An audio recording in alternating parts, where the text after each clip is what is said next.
நீ சும்மா அவன் சொல்லுவான் சொல்லாதே. ஃபர்ஸ்ட் என்ன செய்ய இங்கே வச்சு செஞ்சு காட்டி. கொக்கை எப்படி பிடிப்ப?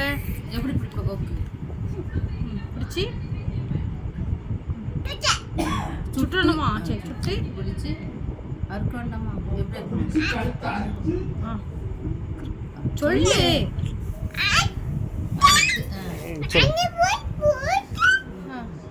மஞ்சப்பொடி போட்டு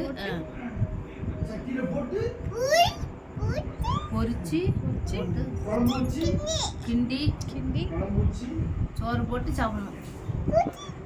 எப்படி சாப்பிடணும்? அப்படி கடிக்கணும். வரைக்கும்லாம் வத்தப்படி போட மாட்டேன்னு சொல்லி போட மாட்டேன். மஞ்சப்பொடி மட்டும் போதும். கோழி வேண்டாமா? அப்போ கோழி அப்போ ஆடு எப்படிமா செத்துச்சு? ஆடு எப்படி வெட்டினாங்க? அன்னைக்கு வெட்டினாங்கல்ல கோயில்ல. எப்படி ஆடு எப்படிமா விழுந்துச்சு? பாத்தியா எப்படி வெட்டினாங்கம்மா? இங்க வெட்டி காட்டு. கிறுக்குன்னு அறுத்தாங்களோ? சொல்லு எப்படி அறுத்தாங்க? வாயை தர சொல்லு. வாயை தர சொல்லுவேன்.